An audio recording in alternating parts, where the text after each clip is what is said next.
Pistons fans, let's talk. Let's talk about the youth development up under Dwayne Casey. Here's why you keep him.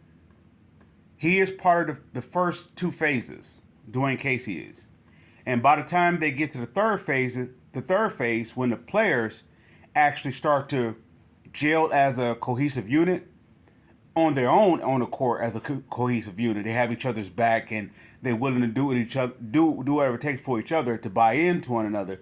Once that start happening, of course, the wins will start piling up. Within that, if Dwayne Casey decides to step down, go into the front office or whatever the case may be, something less strenuous work, so be it. Right now, he is the perfect guy for this youth development. Every youth player that he brought that Troy Weaver brought in here has improved from the day they was here to this very day. Everyone, because everyone was pretty much to a certain degree. They wasn't a lottery pick. They was pretty much cast out, or cast off from another team. Some of it was even written off to saying that it was a bust. Even with those players, let's say for the likes of Bagley, the likes of Wiseman, they are actually, you can see they're not a bust. So that's all in the development of Dwayne Casey. Dwayne Casey would know exactly how to talk to them as men first, and then he's able to not show them what they don't do wrong. By him approaching them as a man, they're able to build the strength of what they do right, and it actually show the growth in areas that they do wrong because they have fuel to the engine to want to go ahead and work on their game on the areas where they are considered deficient. So what I'm saying is, Casey is the guy. He is the right guy for the youth development. He is that right guy. Now, is he a guy to get you a championship? Who knows? He didn't get the chance to in Toronto. And I believe they fired him after he was the coach of the year. I'm not sure. Forgive me if I'm wrong. But I believe so. And, of course, the next year, the new coach come in and they win a title. Well, they was already ready. It wasn't because the new guy may have dotted a few I's and crossed a few T's. But nonetheless, the squad was developed and ready for that.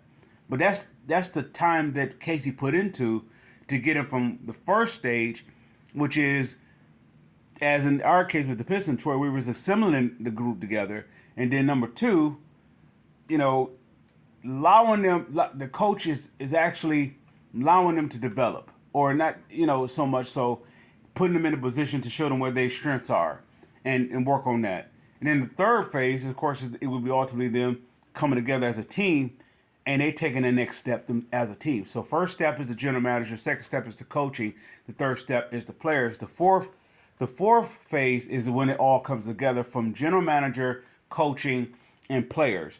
That means the general manager, by that time, by the fourth phase, he would know what else that he would need to add to the pieces of the puzzle because the coach would have developed the players to be in the position to be able to complement one another. And then by the time you get the third phase is when the players is actually, they having the confidence.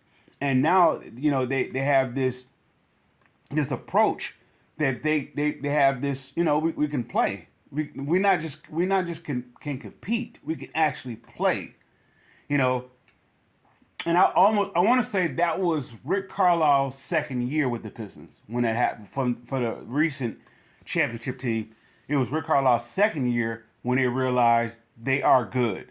They're good enough to compete. So the general manager goes into, which is the fourth stage, he goes to get the final piece of the puzzle, which will be the likes of Rasheed Wallace and Mike James.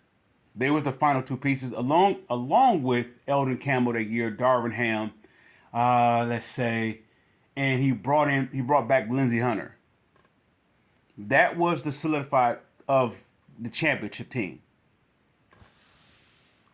So that'll be the last phase. But those first three phases, or the first two phases, are in play now. The third phase is coming. I want to say next year. You start to see it now happening with the bench players and those players who are cast offs from other teams. You're starting to see it. Every player is coming in here hungry. That piston, that hard work, grit is kicking in. So it's a matter of time before that third phase of the players collectively start going on stretches where they're not just hanging in games. They're able to close out the games. So I would say next year their record will turn from where it is. Of course, it's going to make a drastic turnaround. And so with that said, I conclude with that. Pistons fans, I salute.